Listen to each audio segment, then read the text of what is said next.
We're gathering to reflect on our values. We're using our freedom of speech. We're here to celebrate the publication of a book, the freedom of the press. We're assembled in this, thank you for the freedom of the press. We're assembled in this room using our right to peacefully assemble. And all of this ultimately is for our right to petition the government for a redress of grievances. That's the First Amendment. And the way that Biddy Mason petitioned the court for her freedom is the ultimate act of petitioning for a redress of grievances.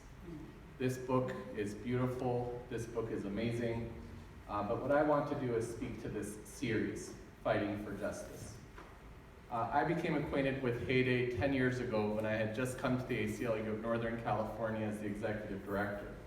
At the time, Elaine Ellenson and Stan Yogi, who are very close to the ACLU, had just published Wherever There's a Fight. That book has become my reference for the history of the struggle for civil liberties in the state of California. And that's a history that we are all still writing together every day through our participation in our fight for justice. I then heard from Stan that they were going to take the chapter on Fred Korematsu and Japanese American internment and make a book for middle school students out of it. And I would see Stan at the ACLU where he was a member of the staff, and he would tell me how difficult it was. It was harder for him to work on the book for the middle school students than it was to have worked with Elaine on the big book that covered so many topics. A few years passed, and I read the San Francisco Chronicle article about the retirement of Malcolm Margolin and the appointment of a new publisher at Heyday, a person named Steve Wasserman, who was coming, the former LA Times book critic, and I thought, wow, this person sounds so interesting. And then Steve reached out. The place that you can always find me is any morning, 7 a.m. at Cheeseboard. And I said, Steve, that's where you can find me, let's get together.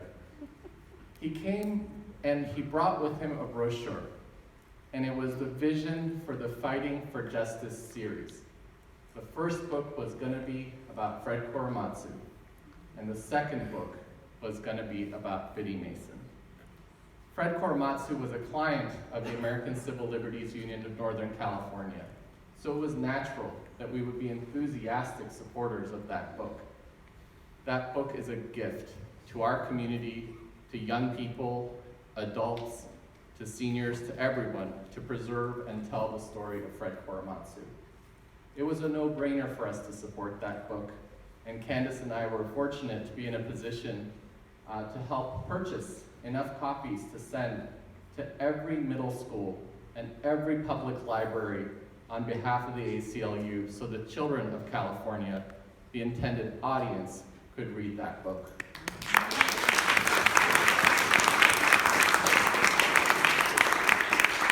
But the Biddy Mason story is one that precedes the ACLU.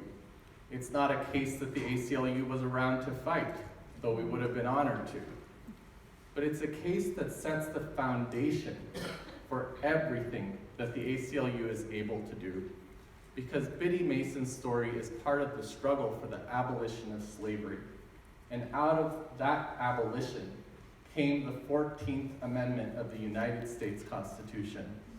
That amendment is what makes me a citizen of this country standing before you today as an Iranian American who was born here in 1973. That amendment is what provides for equal protection under the law for all persons, citizen and non-citizen alike. That is why we can fight for the asylum seeker on the border. That is why we can fight for the Muslim or the Yemeni or the Iranian who's detained at an airport. Due process, equal protection. That is the gift of Biddy Mason to each and every one of us. I'm honored to be here today. Candice and I are committed to this book, Biddy Mason's, as we were committed to Fred Korematsu's story. And we're committed to every book that you publish in this series, so that the young people of this state can know what our legacy is and what their responsibility is to keep up that struggle for justice. There are books that I read, and there are books that I love. These are books that I love and that I honor. Thank you so much.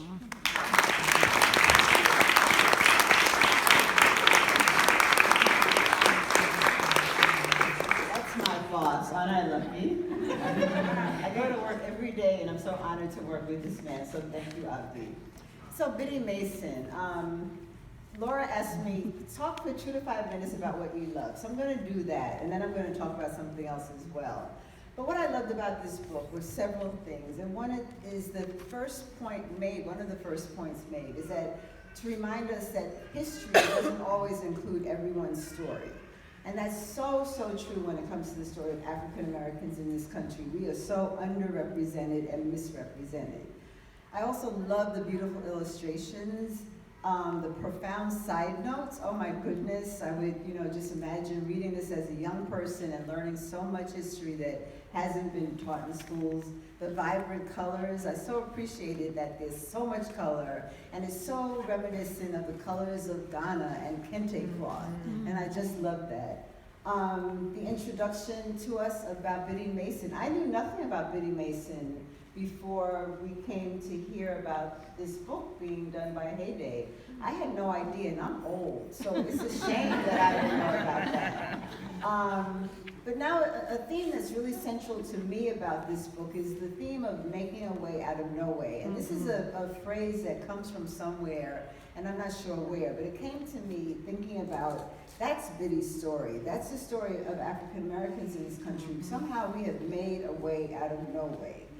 And it also makes me realize that, well, not realize, but it's something I always want to say, that we asserted our humanity when others wanted to deny it to us. Nobody came and said, hey, let me find your humanity for you. We had to assert that. We had to claim agency over our lives against the greatest odds of death and destruction. And that's what Biddy's story shows us. Her story is so much of an example of making a way out of no way. And what a resume she had. Can you imagine? An enslaved woman, a rape victim, a herbalist, a midwife, an entrepreneur, a philanthropist, a community leader, and a fighter for justice. What a resume, can you imagine? And as the book points out, she was fighting for everyone, not just for herself. She was determined to fight for all Black people. I just recently read Michelle Obama's book, as I'm sure some of you have, and her family story is a story of making a way out of no way. And I look at the other story, the other communities that are represented by the notion of making a way out of no way.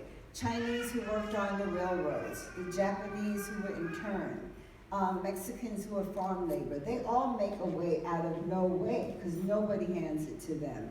And Biddy Mason is such a proud reminder of that legacy. And so, although right now we're in a time that brings us great sorrow because so much emphasis is being made on sort of taking our agency away from us and unreminding people, taking away our story, making it seem like, anything that we've done or anything that we've accomplished has been handed to us by someone.